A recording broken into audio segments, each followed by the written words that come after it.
آپ دیکھ رہے ہیں سروج ٹی وی۔ سب سے پہلے تو اگر آپ نے چینل کو سبسکرائب نہیں کیا تو چینل کو سبسکرائب کر لیجئے تاکہ زراعت، خوراک، پولٹری اور ڈیری کی خبریں آپ کو ملتی رہیں۔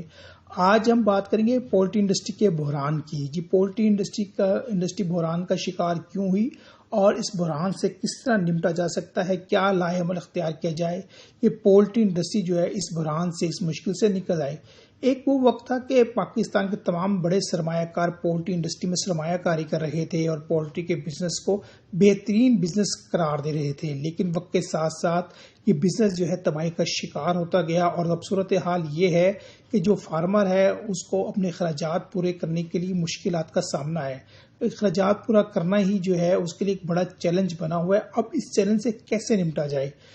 دن بہ دن منافع کم ہو رہا ہے، پیداواری لاگت بڑھ رہی ہے، فارمر سخت پریشان ہے کہ کس طرح جو ہے وہ اپنے اخراجات پورے کرے۔ سب سے پہلے تو یہ ہے کہ تمام جو فارمر ہیں، پولٹری انڈسٹری سے وابستہ افراد ہیں، وہ مل بیٹھ کے جو ہے مشترکہ لائحہ عمل اختیار کریں کہ ڈیمانڈ اور سپلائی کا جو اصول ہے اس پر کس طرح عمل درآمد ہو۔ جب تک ڈیمانڈ اور سپلائی کے اصول پر عمل درآمد نہیں ہوگا، اس اصول پر مؤثر انداز میں عمل نہیں ہوگا، پولٹری انڈسٹری جو ہے وہ بحران سے نہیں نکل سکے گی۔ تو طلب اور رسد کا جو فارمولہ ہے اس پر عمل درآمد کرنا ضروری ہے اور جائزہ لینا چاہیے کہ طلب اور رسد پر عمل درآمد کس طرح ہو سکتا ہے، کس طرح جو ہے وہ طلب جو ہے وہ پوری کی جا سکتی ہے، ڈیمانڈ اینڈ سپلائی کو پورا کرنے کے لیے کیا حکمت عملی مرتب کی جانی چاہیے۔ دوسری اہم بات یہ ہے کہ اب جو پولٹری انڈسٹری وینٹیلیٹر پہ چلی گئی ہے، اس کی بنیادی وجہ یہی ہے کہ جو بڑے بزنس مین ہیں وہ اس میں سے نکلتے جا رہے ہیں اور جو درمیانے بزنس مین ہیں جن کے پاس سرمایہ کم ہے وہ اس انڈسٹری سے وابستہ رہ گئے ہیں۔ تو ان کے لیے بڑا چیلنج ہے کیونکہ ان کے لیے ان کے پاس نہ تو بڑا سرمایہ ہے اور نہ ہی بہت زیادہ وسائل۔ تو اس لیے اب ان کو مل بیٹھ کر جو ہے وہ لائحہ عمل طے کرنا چاہیے، سارے معاملے کو ریگولیٹ کرنا چاہیے۔ دوسرا جو اہم معاملہ ہے وہ ہے فیڈ کا۔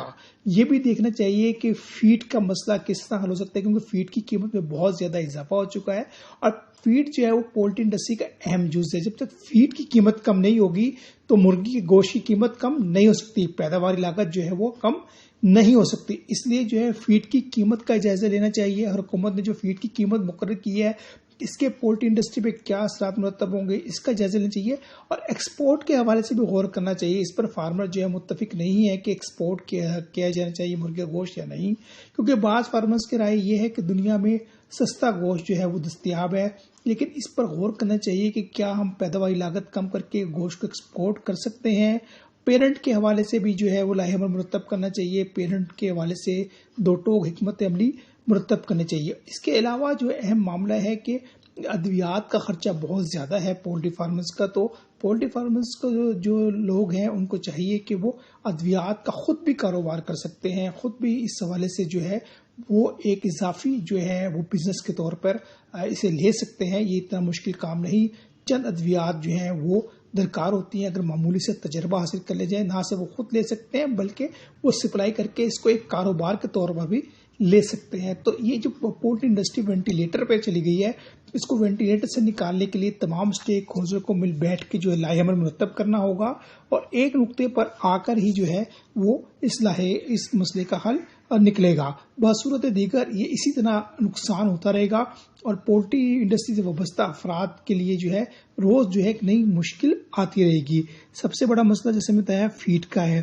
اسی طرح جو بجلی کے نرخ بڑھ گئے ہیں اس کا جو ہے ازالہ کس طرح کرنا چاہیے، سولر کس طرح نصب کرنا چاہیے، یہ تمام جو ہے وہ جائزہ لینا چاہیے امور کا اور ہر جو شیڈ ہے اس کی کاسٹ نکالنی چاہیے، ایوریج کاسٹ نکال کر وہ سرکولیٹ کرنی چاہیے تمام فارمرز کو کہ ایوریج کاسٹ یہ آ رہی ہے اور ڈیمانڈ یہ ہے اور سپلائی یہ ہے اور ہر حوالے سے جو ہے ڈیمانڈ سپلائی کا جو فارمولہ ہے اس پر غور ہونا چاہیے۔ اس کے علاوہ مسئلے کا کوئی حل نہیں، ورنہ یہ وینٹیلیٹر پہ ہی رہے گی پولٹری انڈسٹری اور فارمر جو ہے وہ نقصان اٹھاتے رہیں گے۔